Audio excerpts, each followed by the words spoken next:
मैं भी काफ़ी टाइम से इस सवाल का जवाब ढूंढ रहा था और फाइनली मुझे इसका जवाब मिल ही गया कि अमीर और अमीर क्यों बनते जा रहा है और गरीब। वेल, इसका आंसर ब्लैक मनी नहीं है तो फिर क्या है? अगर आपको भी इसका जवाब जानना है तो इस वीडियो को बड़े ध्यान से देखिएगा, क्योंकि इस वीडियो को देखने के बाद आपको पता चल जाएगा कि ऐसी क्या चीज़ें हैं जो अमीर लोग करते हैं और गरीब लोग नहीं। So let's begin.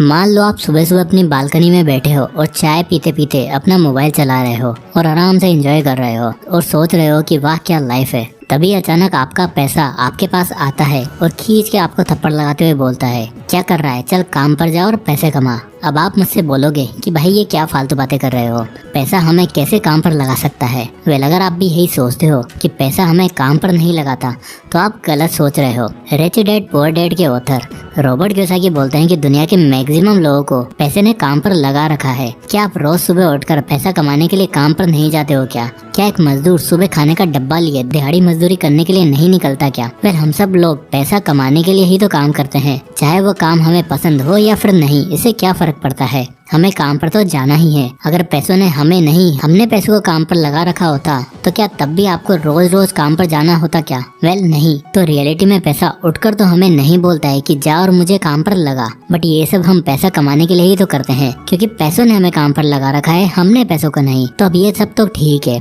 बट हम आखिर ऐसा क्या करें कि हम पैसों को काम पर लगाएं और वो हमें नहीं? तो उसका जवाब है financial education. Rich dad poor dad by Robert Kiyosaki. ये किताब जाने कितने ही लोगों की लाइफ को चेंज कर चुकी है। इसमें रॉबर्ट कियोसाकी ने एक बहुत ही अमेजिंग बात बोली है। हमें स्कूल में, कॉलेज में, घर में, हर जगह दुनिया भर की फॉर्मल एजुकेशन तो दे दी जाती है कि एग्जाम में अच्छे मार्क्स कैसे लाने हैं, पास कैसे होना है, मार्केट में कौन कौन सी अच्छी डिग्री है, बट लाइफ की सबसे इम्पोर्टेंट चीज फाइनेंशियल एजुकेशन, इसके बारे में हमें कोई भी नहीं सिखाता। क्योंकि अच्छे मार्क्स, अच्छी डिग्री, आखिर इन सब का डेस्टिनेशन तो एक ही है ना, पैसा कमाना। तो हमें बचपन से डायरेक्ट ये कोई क्यों नहीं सिखाता कि फाइनेंशियल एजुकेशन क्या होती है? तो इसलिए रॉबर्ट कियोसाकी ने ये किताब लिखी थी कि जिन लोगों को फाइनेंशियल एजुकेशन ना पता हो उन्हें ये बुक पढ़कर फाइनेंशियल एजुकेशन सिखाई जा सके। और इसी बुक से मैं आपको कुछ अमेजिंग कंसेप्ट सिखाने जा रहा हूँ। तो वेल, रॉबर्ट बोलते हैं कि फाइनेंशियल एजुकेशन को समझने के लिए आपको ये जानना होगा कि दुनिया में पैसों को लेकर 3 तरह के लोग होते हैं। पहले पुअर पीपल, दूसरे मिडिल क्लास और थर्ड रिच पीपल। अब ये तीनों तरह के लोग अपने कैश फ्लो के कारण ही इसी कैटेगरी में आते हैं। अब कोई इंसान गरीब या मिडिल क्लास क्यों होता है उसे इस चार्ट से समझते हैं। अब सबसे पहले आता है पुअर पीपल। इस कैटेगरी के लोग काफी मेहनत करते हैं और बड़ी मुश्किल से पैसा कमाते हैं। तो इस चार्ट में आप देख सकते हो कि इनकी जो भी इनकम होती है वो सारी इनकम इनके रेंट में और खाने पीने में निकल जाती है। तो इनके पास कोई भी पैसा नहीं बचता और ऐसे लोग ना तो कोई एसेट क्रिएट कर सकते हैं और ना ही कहीं पर इन्वेस्ट कर सकते हैं, क्योंकि मंथ एंड तक इनके खर्चे मैनेज हो जाए वही बड़ी बात है। इनकी इनकम इतनी जरा सी होती है कि ये बड़ी मुश्किल से खर्चा निकाल पाते हैं। इसलिए इस कैटेगरी के लोग अपने इस तरह के कैश फ्लो के कारण ही गरीब रहते हैं। दूसरे मिडिल क्लास। दुनिया के सबसे ज्यादा लोग इसी कैटेगरी में आएंगे। अब इस चार्ट से इनके कैश फ्लो को समझते हैं। इनकी इनकम पुअर कैटेगरी के लोगों से थोड़ी ज्यादा होती है। तो सबसे पहले तो इनकी जो इनकम होती है उससे ये अपने खर्चे चला लेते हैं। फिर उसके बाद ये अपने बाकी के खर्चे करते हैं, जैसे लोन पर ली हुई कार की EMI देना, अगर होम लोन ले रखा हो तो होम लोन की किस्तें पे करना। और जब इनके पास कुछ पैसा बचता है तो ये लोग FD में अपना पैसा सेव करके रख देते हैं। ये लोग पुअर कैटेगरी से तो ठीक है,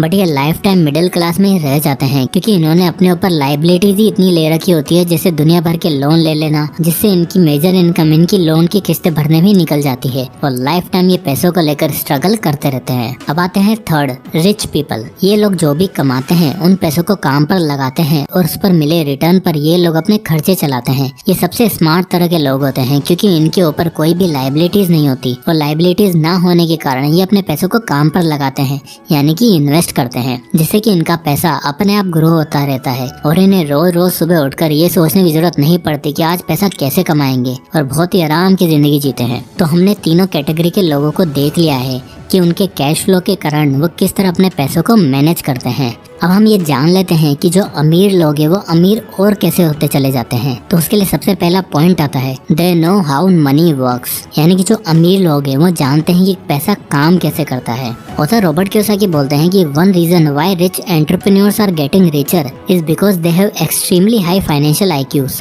फाइनेंशियल IQ यानी आपकी पैसों को लेकर समझ कैसी है, आप कैसे पैसों को खर्च करते हो, कैसे सेव करते हो और कैसे उन पैसों को इन्वेस्ट करते हो और high financial IQ over the time सीख के डेवलप करी जाती है, और जहाँ एवरेज और गरीब लोग बहुत ही पीछे रह जाते हैं क्योंकि ज्यादातर लोगों को सही फाइनेंशियल एजुकेशन नहीं मिलती, क्योंकि वो अपनी फॉर्मल एजुकेशन को ही ज्यादा प्रेफर करते हैं। पढ़ो लिखो, अच्छी जॉब लो, पैसा कमाओ, एक बजट के हिसाब से खर्चा करो, अपनी इनकम का थोड़ा पैसा सेव करो और उन पैसों को अपनी 60s तक इन्वेस्ट करो ताकि अपने हॉस्पिटल बिल्स पे कर सको। इसी फॉर्मूले से गरीब लोग अपनी लाइफ जीते हैं और यही नॉलेज वो अपने बच्चों को भी पास ऑन करते हैं। अब अगर किसी गरीब बच्चे से पूछा जाए कि वो गरीब क्यों है, तो उसके पास पैसा न होने की कई सारे रीजंस हो गए कि उसके फादर इतना अर्न नहीं करते, उनके पास कोई सेविंग्स नहीं है, वो ज्यादा एजुकेटेड नहीं है। और अगर आप सेम सवाल किसी अमीर बच्चे से पूछो कि वो अमीर क्यों है, तो वो खुद बता देगा कि उनके फादर क्या क्या काम करते हैं, उनके पास कितने सारे एसेट्स हैं, कहाँ से पैसा आता है। अब क्योंकि वो खुद एक अमीर घर से है तो उसे अपनी फैमिली से फाइनेंशियल एजुकेशन मिल जाती है। वो सीख जाते हैं कि पैसा कैसे कमाते हैं, उन्हें सेव कैसे करते हैं, इन्वेस्ट कहाँ करते हैं और पैसे को ग्रो कैसे करा जाता है, क्योंकि उसने अपने घर में ये सब देखा होता है।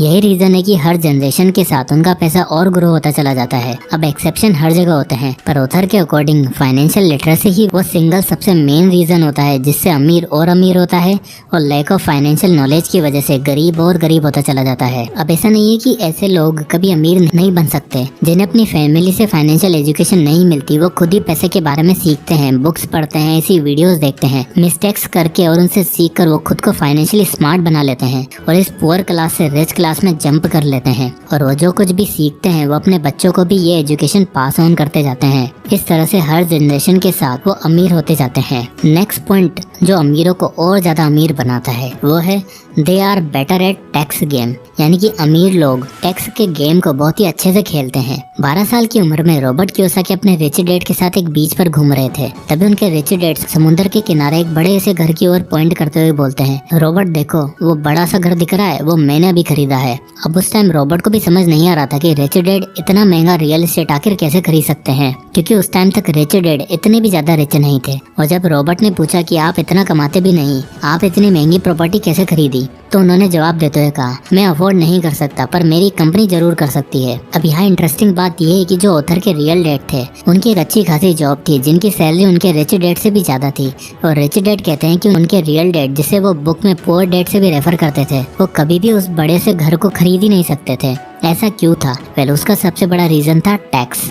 ऑथर इस बुक में हमें मेनली 3 तरह के इनकम के बारे में बताते हैं। पहली होती है ऑर्डिनरी इनकम, और ये होती है आपकी कमाई हुई इनकम, जहां आप जो भी जॉब करते हो या फिर आप सेल्फ एम्प्लॉयड हो, अपना खुद का कोई काम करते हो। और दूसरी होती है पोर्टफोलियो इनकम, जहां आपको अपने इन्वेस्ट करे हुए पैसों से रिटर्न मिलता है। और तीसरी होती है पैसिव इनकम। ये वो इनकम है जहाँ आपको कोई भी काम नहीं करना पड़ता, जैसे आपकी कोई प्रॉपर्टी है उससे आपको रेंट मिलता रहता है, वो आपकी पैसिव इनकम है। रॉबर्ट के अकॉर्डिंग कोई भी ऑर्डिनरी इनकम से अमीर नहीं बन सकता, क्योंकि सबसे ज्यादा टैक्स आपको वहीं पे करना होता है। अगर आपको अमीर बनना है तो आपको बाकी के दोनों इनकम स्ट्रीम से बिल्ड करने पर फोकस करना चाहिए। फॉर एग्जांपल, ऑथर के पुअर डैड एक जॉब करते थे जहां से उन्हें सैलरी मिलती थी, जो कि ऑर्डिनरी इनकम के फॉर्म में उन्हें रिसीव होती थी, जहां वो अपनी इनकम का मेजर पार्ट टैक्स में दे देते थे। वहीं ऑथर के रिच डैड बिजनेस और कई एसेट्स को ओन करते थे, जहां से उन्हें पोर्टफोलियो और पैसिव इनकम मिलती है, जहां उन्हें कम से कम टैक्स देना होता है। ऑथर बताते हैं कि जब आप एक ऐसा एसेट बिल्ड कर लेते हो जिससे एक पॉजिटिव कैश फ्लो जनरेट हो जाता है, अब आपको उस एसेट का यूज करके एक और एसेट बिल्ड करना है जो उस कैश फ्लो को और ज्यादा स्ट्रॉन्ग कर देगा। नाउ अपने दोनों एसेट्स का यूज करके एक तीसरा एसेट बिल्ड करो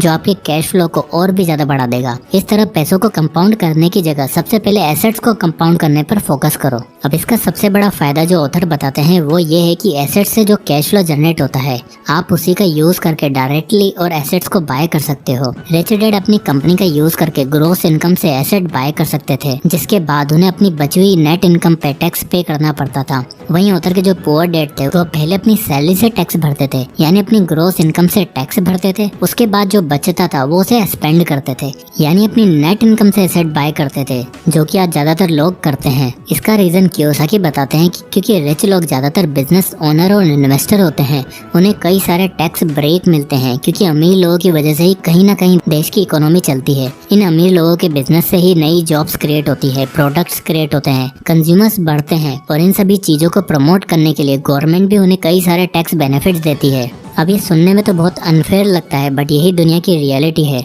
जहाँ जिसके पास ज़्यादा पैसा है वो कम पे टैक्स कर रहा है, और जिस पे कम पैसा है वो अपनी जेब काट काट कर गवर्नमेंट को पैसे दे रहा है। इसलिए उधर कहते हैं आपको अपनी एक ऐसी इनकम स्ट्रीम क्रिएट करनी चाहिए जहाँ आपको कम से कम टैक्स पे करना पड़े। तो दोस्तों यही कुछ कारण होते हैं जिनके कारण अमीर और गरीब बनता चला जाता है, क्योंकि अमीर लोगों के पास फाइनेंशियल एजुकेशन होती है जिसका इस्तेमाल करके वो अमीर होते जाते हैं, जबकि एक नॉर्मल इंसान इसके बारे में कुछ जानता ही नहीं है, इसलिए वो हमेशा पैसों की किल्लत से परेशान रहता है। इसलिए फॉर्मल एजुकेशन के साथ साथ हमें फाइनेंशियल एजुकेशन को भी समझना बहुत जरूरी है।